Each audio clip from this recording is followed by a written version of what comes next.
Bonjour! Bonjour à tous les spectateurs francophones. Alors, dans la vie, on sait bien que le bonheur arrive et s'en va à n'importe quel moment, mais on se dit, c'est pas grand-chose, c'est juste que du chagrin qui se repose. Mais bon, chaque fois que la peine frappe la porte, il faut bien l'accueillir. Chacun a son propre moyen. Moi, j'ai choisi du café. Y a-t-il des visiteurs qui n'aiment pas le café?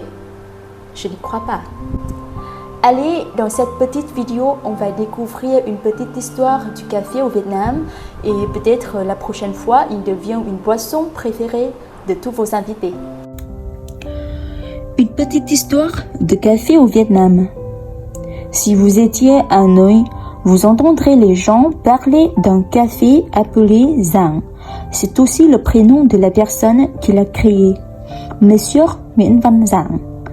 Il était barman dans un hôtel de 5 étoiles, Sofitel, le Jean Métropole.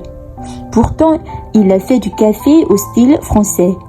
Un café très dilué avec le sucre et le lait à part. Les buveurs les ajoutent selon le goût. Quand il a été retraité, il a ouvert un café et créé le café aux œufs. Le café en grains, après avoir été torréfié, est filtré en ajoutant du lait condensé. Un jaune d'œuf est fouetté. On fouette aussi le blanc d'œuf avec un petit peu de sucre et de miel.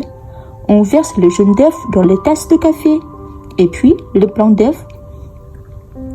Selon l'écrivain Sonam, sont apparus deux cafés en 1864 à Saigon, le Lyonnais et le Café de Paris.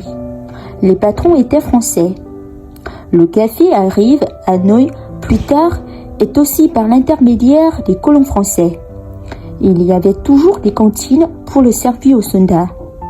Après s'être presque envolé de la région d'Hanoï en 1882, est apparu un premier café un an plus tard sur la rue de Thợ Kham, Trang Thi aujourd'hui.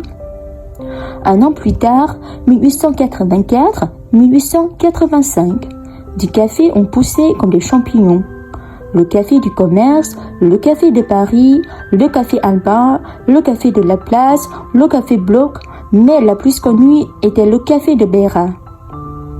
Si le café du commerce était celui des commerçants, le café de Beira était dédié aux officiers. Les commerçants français ont commencé à planter beaucoup de plants de café à partir de 1870 sur le territoire de Taïwan. Dans cette période-là, les Vietnamiens étaient encore peu habitués à ce type de boisson. Ils préféreraient le thé. Au début du XXe siècle, des Hanoïens commençaient à prendre du café, mais il s'agissait seulement des jeunes bourgeois ayant fait leurs études à l'étranger ou bien des intellectuels. Au monde, il y a 5 façons de faire du café. Celles qui ont cours à Hanoï ou à Saigon sont différentes de celles que l'on pratique en France. À Saigon, on a divisé le café en deux, l'un pour les ouvriers et l'autre pour les riches. Les ouvriers, après avoir pris le petit déjeuner, buvaient du café fait avec des chaussettes. Dans les cafés, ils le faisaient avec les épuisettes, tandis qu'à Hanoï, tout était fait au filtre. À partir de 1954, la production de café a commencé à être insuffisante. La superficie des plantations de café s'est restreinte. On a commencé à importer le café de l'Europe de l'Est et de